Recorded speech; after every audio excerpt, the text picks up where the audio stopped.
que es además cobarde, porque no le dice al presidente, no lo señala por su nombre, pero se burla, incluso hace señalamientos de corrupción que me hacen pensar en López Obrador está ligado al narco. ¿Cómo lo sabes? Por la fotografía con la mamá de tal o cual personaje.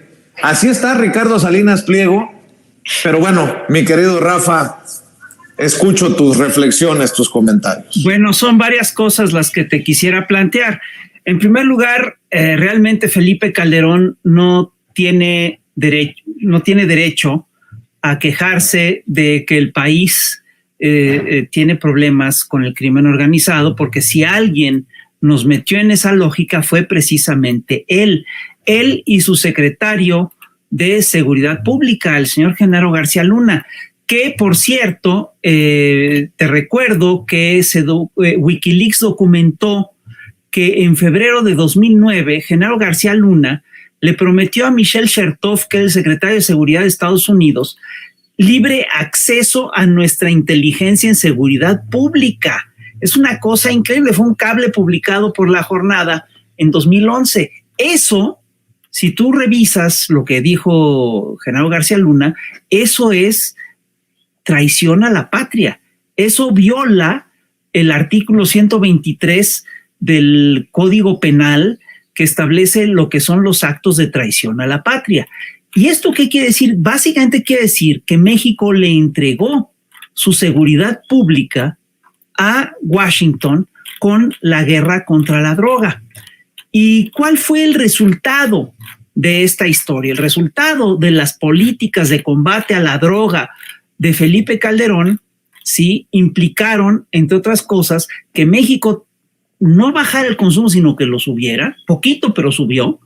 Implicó, entre otras cosas, que México acabó siendo el primer productor de marihuana del planeta, el primer productor de amapola del planeta y el primer productor de metanfetaminas del planeta. Esto en un periodo en el que operaba una cosa que se llamaba la Oficina Binacional de la Iniciativa Mérida, donde trabajaban 45 funcionarios norteamericanos de diversas agencias con sus contrapartes mexicanos. En este sexenio, la injerencia de altos funcionarios de Washington en materias de política y seguridad nacional fue pública y abierta y redundó en el crecimiento del crimen organizado, en la consolidación del negocio de las drogas, en el crecimiento de la inseguridad en la nación. Entonces, Felipe Calderón no tiene absolutamente ninguna autoridad moral para dar lecciones de combate al narcotráfico. Él es el que nos metió en esta historia y el problema es que ya que nos metió, pues ha sido muy difícil tratar de combatir las lógicas que se implantaron en su sexenio. El señor no tiene absolutamente ninguna autoridad moral para presumir de nada, ni mucho menos para quejarse de eso. Quiero recordar además que después fue muy maltratado por los norteamericanos. Esto es un hecho. Y mira, lo que decía José Alfredo es muy interesante. Yo estoy convencido de que López Obrador puede negociar toda una serie de cosas con Estados Unidos porque tiene legitimidad y porque es un hombre que no está metido en las lógicas de la corrupción. Si estuviera metido en las lógicas de la corrupción, ya lo habrían presionado, ya le habrían sacado lo que hubieran querido. Y el tema de fondo es que el estar, es el hecho de que tener una presidencia legítima, pues te permite hacer un montón de cosas con legitimidad.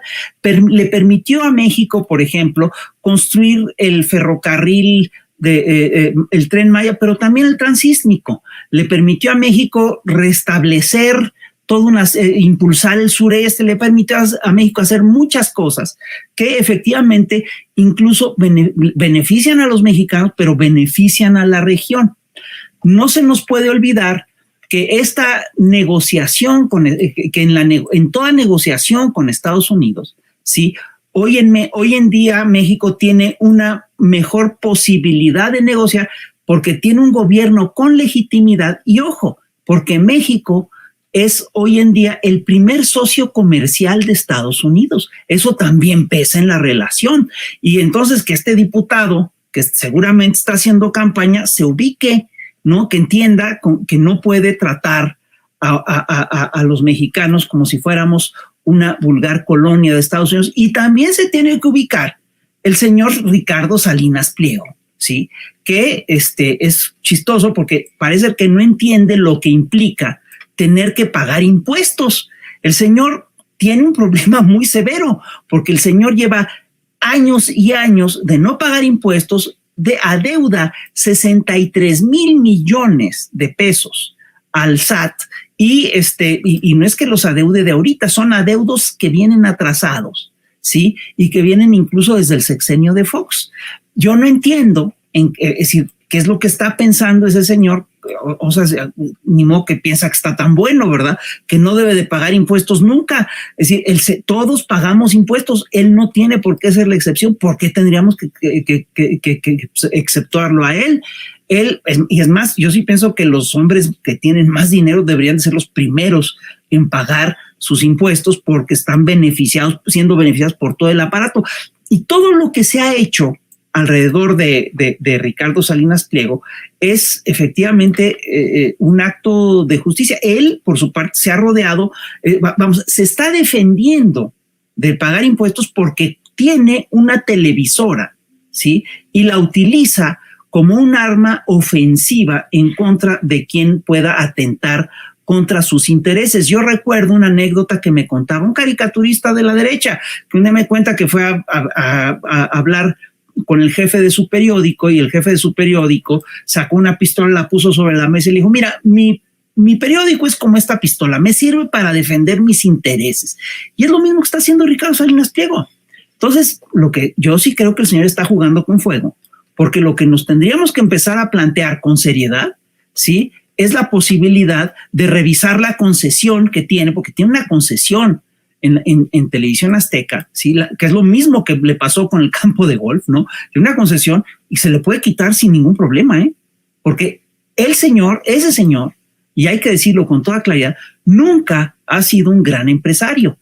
Heredó una fortuna, no la administró bien, se hizo, y luego el dinero que ha hecho, lo ha hecho a partir de grandes negocios cobijados por el Estado.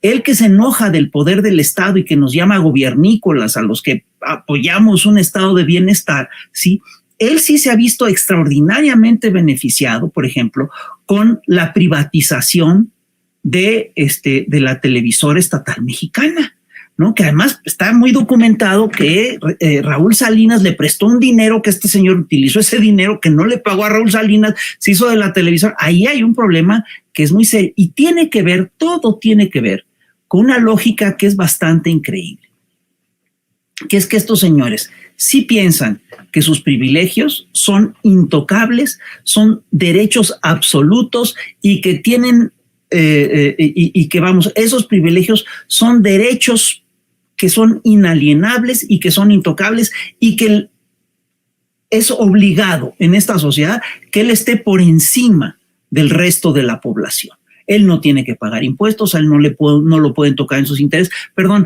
Eso solo se explica por una actitud profundamente clasista y racista. Y eso pues es inaceptable. Y lo mismo ocurre luego con algunos congresistas norteamericanos, ¿no?, que piensan que los mexicanos somos ciudadanos de tercera. No lo somos y se van a tener que acostumbrar a eso. Y me parece además pues que Andrés efectivamente ha capitalizado muy bien su legitimidad, porque le ha permitido gobernar bien para el país, y eso por supuesto que ha colocado a México en una nueva posición a nivel internacional.